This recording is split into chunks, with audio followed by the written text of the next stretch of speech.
Tulay family sa matahong nga mensahe nga ginpaabot sa aton siningaga, no, nga samtang buhi pa kita himuon naton ang buluhaton sa Ginoo, hindi na naton hulaton nga magtaliwan na kita. Okay? So sa siningaga, you have a Bible. Let us open our Bible in the book of Luke. Ginapangabay ko ang tanan nga magatindog agud sa pagtahod sa pulong sa Ginoo. Lucas or Luke chapter 24 verses 36 down to 47. Iwaton ko Lucas kapitulo 24 versikulo 36 and following verses. Sa nagapanugiron pa sila, hinali lang nagatindog si Jesus dito sa tunga nila kag nagsiling, kabay pa nga ang kalinong ara sa inyo. Kinulbaan kag hinadlukan gid sila, kay abi nila kalag ang ila nakita. Pero nagasiling si Jesus sa ila, nga abala matudla gid kamo, kag nga abala nagapangduha-duha kamo nga ako ini. Tanawa bala ninyo ang agi sa mga lansan sa akon mga kamot kag mga tiil. Ikapan ninyo ako, hindi ako kalag. Ang kalag wala sing lawas, pero ako iya may lawas, kag makita gid ninyo. Pagkatapos niya hambal, sina nag-agit pakita niya sa ila ang mga pila sa iya nga mga kamot kag tiil, sa ila nga dako nga kalipay kag katingala, daw hindi gid sila magpatis ang ila makita, kag nagpamangkot si Jesus sa ila. May pagkaon bala kamo diri? Ginatagan niya siya sa isa kagurot nga sinugba nga isda. Ginkuha niya ini kag ginkaon samtang nagatulog sila. Pagkatapos nagasiling siya sa ila, amo ini ang akon ginasiling sa inyo nga magaugdanay pakita, nga ang tanan nga nasulat parte sa kasuguan ni Moses, sa mga sinulatan sa mga propeta, kag sa mga salmo kinahanglan gid nga matuman. Dayon ginbuksan ni Jesus ang ila mga hunahuna agud maintindihan nila ang kasulatan. Siling niya sa ila, nagasiling ang kasulatan nga ang Kristo kinahanglan gid nga magantos kag mapatay, pero mabanaw siya sa ikatatlo kadlaw. Verse 47, kag kinahanglan nga isugid ang bug-os nga kalibutan halin sa Jerusalem tungod sa iya patawaron sang Dios ang mga tawo nga nagahinulsol sa ila sala. Ginoo, dalayawon gid ikaw sa amon kabuhi sa bag-ong adlaw nga imo gindugan sa amon.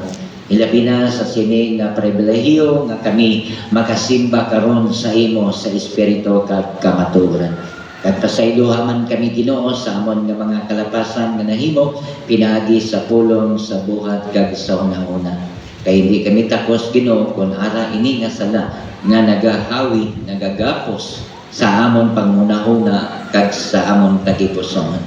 Kag salamat sa kapatawaran, kahiwayan nga imo ihatag sa amon, agud nga malipayon kami sa amon nga pagdayaw sa imo nga ngalan sa sini nga Dios. Ginatugyan kini nga may pagpasalamat in Jesus name. Amen. Pwede na ka po makalingkod, no? Sa liwat mayong agagit sa aton tanan. So salamat kay bag-o nga adlaw gindugan sa Ginoo sa aton nga kinabuhi bilang iya nga mga kaanakan.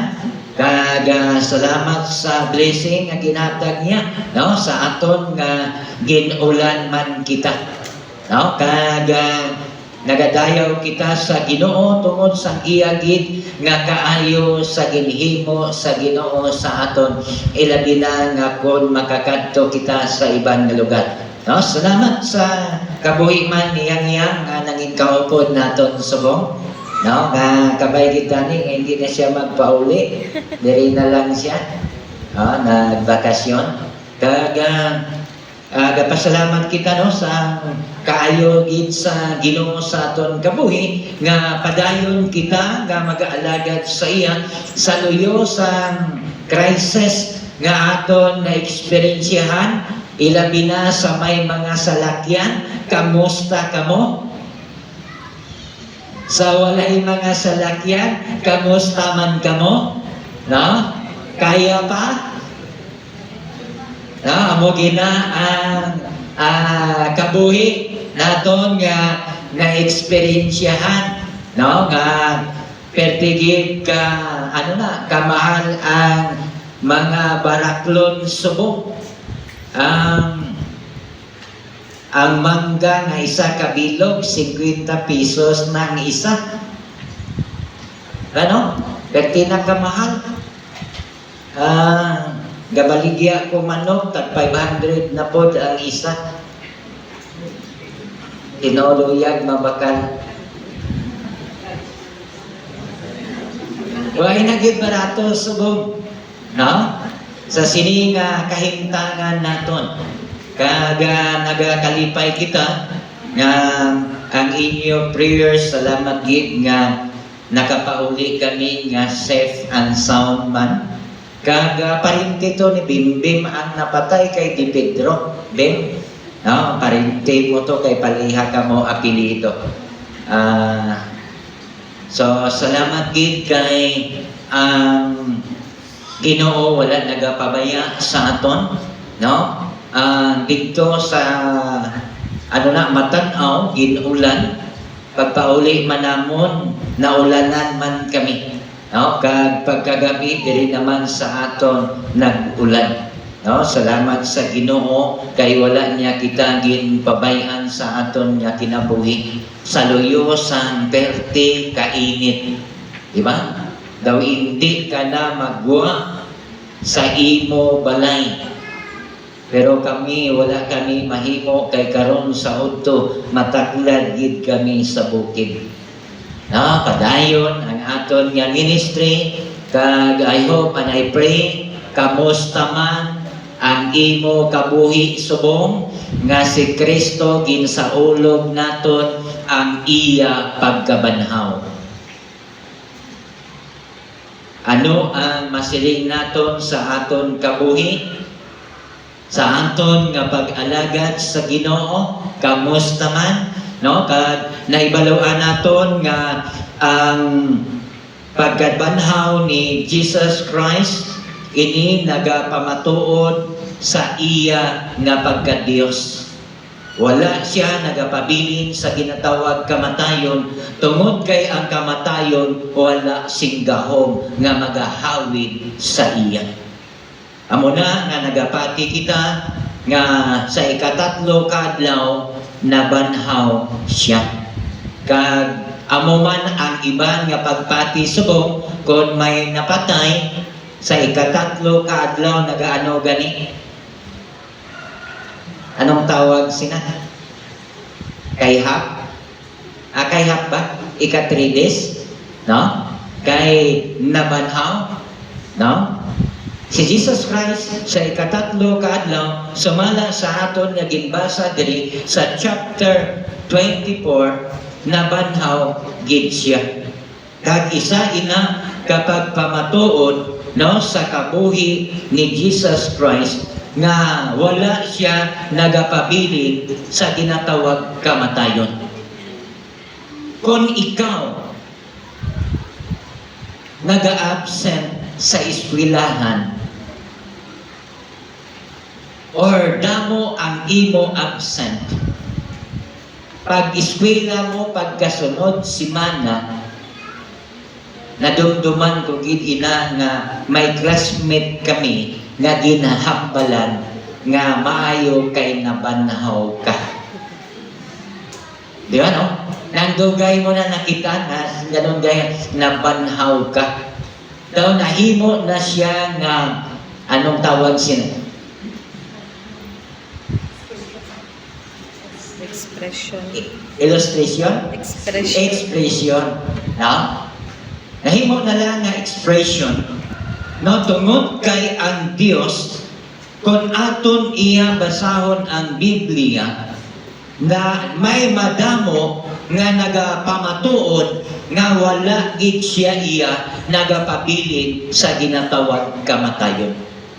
Kag nakita naton nga ang ini nga istorya sa pagpakita ni Ginoong Hesus sa iya mismo nga mga sumulunod.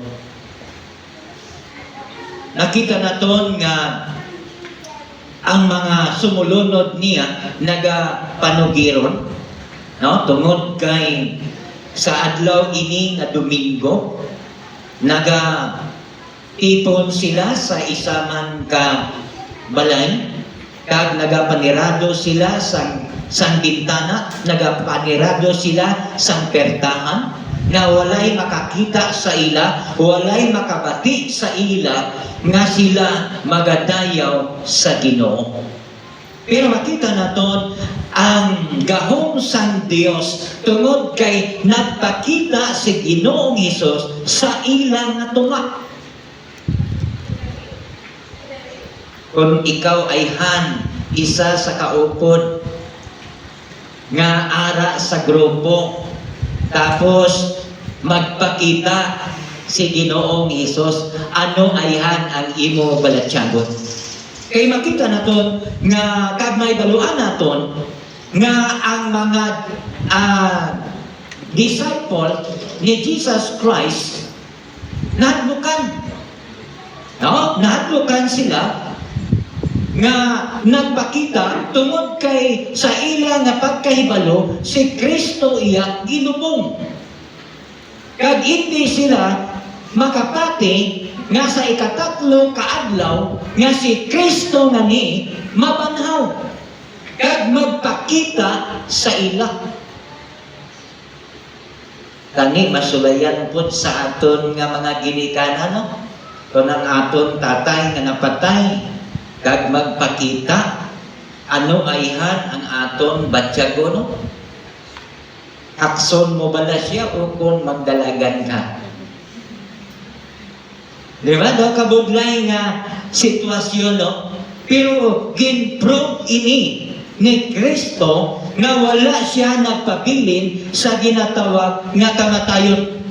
Tungod kay ang ila nga pagpati nga kung mabanhaw gani ang tao, kalag ang magpakita. No, amo na ang ila nga pag-intindi diri sa sini nga dinalang kinulbaan sila, hinadlukan gid sila kay abi nila kalag ang ila makita. Pero mali gani. Amo na nga walay kalag gali nga magbalik or walay kalag nga magpakita sa aton. Tungod kay nakita naton diri nga si Kristo mismo naghahambal, tan-awa bala ninyo ang agi sa lansang sa akon kamot kag mga tiil. Hindi lamang nga nagsiling siya lantawa, hikapa pagid ninyo may lawas. Daw kabudlay, no? Nga kahimtangan nga siyempre kita mo ang iya nga personaliwat. Kag isa ka pribilehiyo Manila nga nagapamatuod gid si Kristo nga sa ikatatlo kaadlaw mabanhaw siya. Kag sa iya nga pagkabanhaw nagpakita siya sa iya nga mga gintutunan. Muna nga ang pagpakita ni Jesus Christ hindi kalag. Tungod kay may lawas ini, kaga kompleto gihapon ang iya nga lawas. May pangit may unod, may tulan. Niya, ang nakanami pagid, nagapangayo siya sa pagkaon. May patay bala na nagakaon? Wala, no? Wala'y patay nga nagakaon. Sa aton pa, ang buhi, gintagaan siya sa isa kagurot nga isda. Ginkaon niya ini sa pagpamatuod nga nabuhi siya. Sa diha nga sila iya ginpakitaan sini, siyempre makibot man no? Kaga ang iban siguro nagapanguna-una nga tuod din siguro no nga wala siya napatay, kay kung patay na siya hindi na siya mangita pagkaon nga nagkaon pa siya. Mga utod, ang pagkabanhaw ni Jesus Christ nagapamatuod pud ini sa aton nga kabuhi bilang isa ka anak sang Dios nga kung kita mapatay mabanhaw pud kita kaangay sa iya nga pagkabanhaw. Ang ginhambal diri sa Romans chapter 8, Roma kapitulo 8 bersikulo 11. Ang gisiling niya karon tungod sa Espiritu Santo sang Dios nga nagabanhaw kay Hesus, nagakabuhi sa inyo. Siya nagbanhaw kay Kristo, amo man ang maghatag sang kabuhi sa inyo mga lawas nga may kamatayon. Kag himuon niya ini paagi sa iya Espiritu nga nagapuyo sa inyo. But silingon nga ang pagkabanhaw ni Kristo ang aton usab nga lawas kaangay sa iya pagkabanhaw. Kung mabanhaw man kita, ang aton kalag may lawas ina siya. Hindi ina matawag naton kalabira, no? Amo ganina nga damo pamangkot halimbawa pareha sa eroplano nga naglupok, then ang lawas niya na nabungkag, nawasak. Tapos karon hindi na makita ang iya lawas parehas sa barko kung malunod abi nga wala makita kaginkaon ang iya nga lawas sa isla. Sa iya nga pagkabanhaw buo po ay hanto. Diba? Parehas sinang diabetic, ginutod ang imo tiil. Nga gintaban kay do.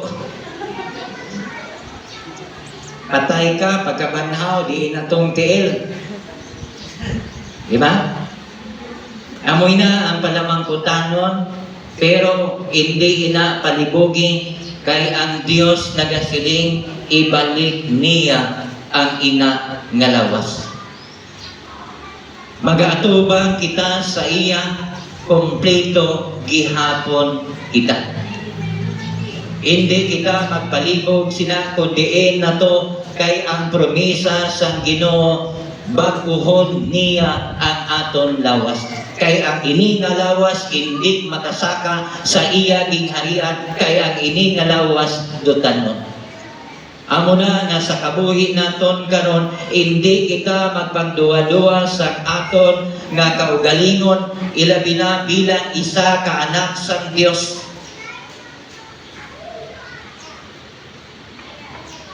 Amo na nga sa inyo nga pamilya subong tandai gid ninyo para hindi kamo magmali kon kamo magkit-anay sa ginharian sa Dios. Dapat may tanda. Di ba ang tanda ni Jesus Christ ang nilansangan mo? Di ba? nga nag-approve sa iya. Di ba? Sa tiil niya. Ang pilas ginpakita niya, pati sa kilid niya. Di ba? Amo na nasubong na kamo kung ano itanda niyo sa inyong kaugalingon. Base pag-abot dito sa gingharian sa Dios, hindi na kamo makilala sa inyo pamilya. Amen ba? Amo na nga sa kabuhi naton subong, hindi gid kita magpangduwa-duwa. Tungod kay ang pagkabanaw ni Kristo, ang ginhambal man niya, pati kita man iya nga pagkabanawon. Kay walay gahom sa aton ang ginatawag kamatayon. Kag hindi kita magapabilin sa ginatawag kamatayon. Kay ang ini nga lawas, pagakambyohan sang lawas nga manami nga lawas. Philippians, kung nami idman nga lawas ang ihatag sa Ginoo sa aton nga kabuhi. Philippians chapter 3 verse 21.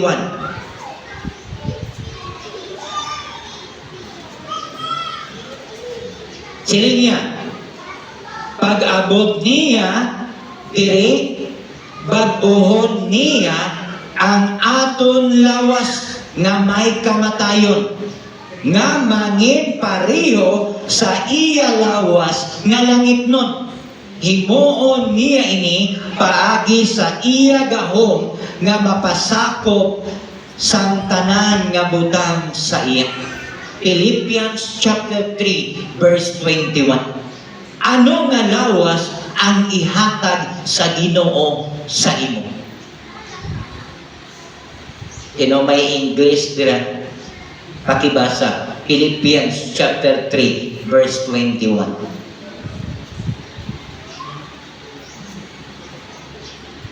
Philippians 3:21 pakibasa. Sino may English Bible? Which are changed are one body, and is a destruction like unto his glorious body, according to the working whereby he is able even to endure all things unto himself. Ano nga lawas? Glorious. Glorious body. Kung magsilig kita, glorious body, ang ina nga lawas, langit nun nga lawas. Kag hindi na ina dotanon nga lawas, buot siningon, ang ini naton nga lawas, pagakambyuhan sa langit nun nga lawas, kaangay sa lawas ni Kristo. Hindi ka malipay sina. Diba? Hindi ka malipay sa sila nga lawas nga hindi na kabatyag sang sakit. Diba? Hindi ka na kabatyag kung ano ang imo balatian tungod kay ang ina nga lawas, langit nun nga lawas. Amo ganina nga hindi gid pag hindi gid pagpangduha-duhain ang imo lawas subong nga dutanon. No? Ihatag sa duta ang ini nga lawas. Ayaw idalok. Tungod kay hindi ini nga lawas ang makasaka sa gingharian sa Dios. Ang tinguhaon naton nga makaangkon kita sa sini nga lawas nga ihatag sa Ginoo sa aton, His glorious body. Pero nga ang mga katawhan subong, tutanon palang gani nga lawas daw hindi na mahatag. Di ba? Ang lawas nga masakiton daw hindi pa mahatag. How much more ang glorious body? Di ba?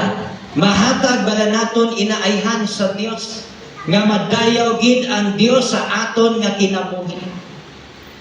Amo ganina nga perti kabilidhon ang kabuhi ni Kristo dito sa ibabaw sa cross. Diba? Nya kantahan pagid kita nga ng kanta nga dito sa langit. Diba? Wow, kanami git. Kay hindi ini ang aton puloy-anan. Di ba? Amuna nga sa kabuhi naton subong, tungod hindi gid kita magpanduwa-duwa sa sining nga lawas, kay ang ini nga lawas masakiton. Dapat ang ini nga lawas ipraktison na naton nga daan. Nga kung ano ang ginpahimo sa Ginoo diri sa kalibutan, himuon na naton. Di ba? Sining pagagay na sa ambahanon, walay pulos ang kabuhi. Kung ang ina nga kabuhi, hindi magamit sa Dios. That's why, pagamit naton. No? Ang aton nga mga lawas, agod nga base mag-abot ang panahon nga magsiling kamo, siling ni pastor, hatagan ako sang lawas, nga ang ina nga lawas, glorious body, ang ina nga lawas, langit nun nga lawas, pero hindi mo man maangkon. Ano mo maangkon kung wala nimo ginpagamit ang imo lawas sa pag-alagad sa Ginoo. Di ba? Nga itong ginahimo subong sacrifice ni. Damo katani ka ulobrahon subong. Di ba? Jinjin gani, may ginhingagaw pagit babata, no? Pero padayon ang pag-alagad sa Ginoo. Amo ganina nga sa kabuhi naton, nga ang ginahimo naton, malipay ang Ginoo sa aton nga kinabuhi. Kag hindi lamang amo ina ang ihatag sa Ginoo, ilabi na sang iya nga pagkabanhaw. Kay kung ano ang pagkabanhaw ni Jesus Christ, amo man sa aton. Anong ginambal niya dira sa Romans chapter 6 verse 9? Roma kapitulo 6 versikulo 9. Sino nakakita? Pakibasa.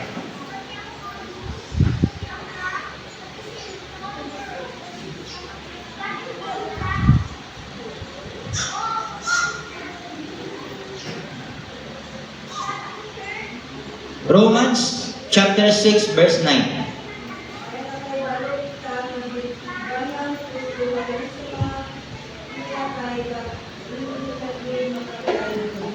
Okay. Oh, salamat gid. No? Kay kung kita mapatay, lantawan ninyo, kay nakaibalo gid kita nga tungod si Kristo na banhaw, hindi na siya mapatay.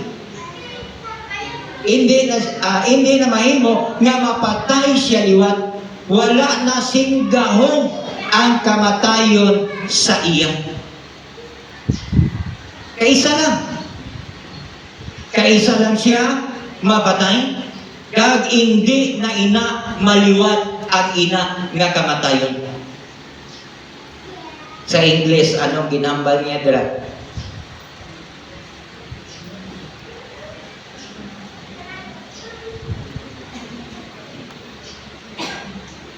One that will never die. Sa aton pa, hindi ina mapatay nga lawas. Kag ang aton lawas man, sa pagkabanhaw ni Jesus Christ, ang ina nga lawas kung kabyuhan na sa Dios, hindi kung ina mapatay. Diba? Karami, no? Pero dili sa kalibutan, mapatay gid ang ini nga lawas. Hindi gid magdugay. Mapatay gid. Pero ang ikaduha nga lawas nga iya ihatag siling sa Dios, hindi na mapatay liwat. Amo nang kanaming oportunidad sa aton bilang isa ka anak sa Ginoo. Hindi na mapatay liwat ang ina nga lawas. Ang aton nga lawas nga mortal, mahimo na siya nga immortal. Ang lawas nga mapatay, kambyuhan sa Dios sa lawas nga hindi na mapatay. Amo ina ang gahom sang pagkabanhaw ni Jesus Christ. Amo na ang kaluwasan ng inkompleto dito sa ibabaw sa cross. Ang pagkabanhaw niya, amo ang nagakumpirma sa sina nga kamatuoran. Nga nanging kompleto ang kaluwasan pinaagi sa paghalad ni Kristo sa iya kabuhi dito sa ibabaw sa cross sa Kalbaryo. Kag amo ini ang ginakahinaman sa mga tao sa sining nga kalibutan kung kita pagabanhaw na ni Kristo. Ang ikaapat, amo ning ginhambal sa 1 Corinthians chapter 15 verse 44. Ini makahatag sa aton sang dakugit nga handom sa aton kabuhi nga hindi kita maguntat sa aton nga pag-alagad. Silin niya sa 1 Corinthians chapter 15 verse 44. Ang ginlubong nga lawas dutanon nga lawas, pero kung mabanhaw na ini mangin langitnon nga lawas, tungod nga kung may dutanon nga lawas, may ara man nga langitnon nga lawas.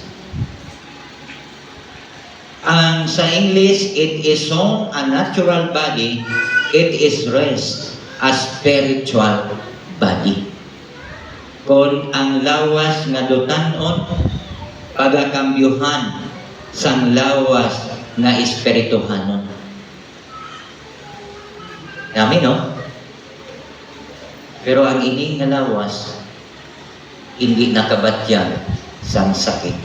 Hindi nakabatyan sang gutom. Hindi nakabatyan sang tuhang. Ang ato na lang, magakalipay kita kaupod sa Dios. Kung kita matutong sa aton nga pag-alagad, ang pagkabanhaw ni Kristo may dako nga kangtanan sa imo, sa akon, sa aton nga kinabuhi. Kung ini aton himuon sa aton nga pagkabuhi, ang pagkabanhaw ni Kristo hindi sayang, kundi aton nga kadaugan bilang iya nga mga kanakan. Kag ang ini nga promesa sang Dios, kung kita nagapadayon nga nagaalagad sa iya, kag nagahimo gali sa iya buluhaton, hindi ikaw mapaslawan. Amo na nga tingwaan naton nga may oportunidad pa nga ginhatag sa Ginoo saton para hindi mangin kawang, hindi mangin usik o walay bili, walay pulos ang aton kabuhi. Alagara, batuna, tuhui si Kristo nga siya ang imo Dios kag maluluwas sa imo kinabuhi. Ginoo, salamat sa imo nga mga pulong. Salamat sa sini nga mga mensahe nga nagapahinumdum sa amon, naga-remind sa amon nga kabuhi nga hindi kami Ginoo magakabalaka sa amon lawas. Hindi kami magakabalaka sa amon kabuhi. Ilabi na kung ikaw amon ginbaton nga amon Ginoo kag manluluwas. Hindi gid kami mapaslawan sini. Kay ang imo pagkabanhaw, kung ano ang pagkabanhaw mo sa imo kabuhi, sa imo lawas, manginyara man sa imo nga mga kanakan. Kag handom gid namon nga makaangkon sa sina nga lawas, sa sina nga kabuhi, nga makapakig-upod kami sa imo tubtob sa walay katubtuban. Inito nang ginatugyan ko nga may pagpasalamat in Jesus' name.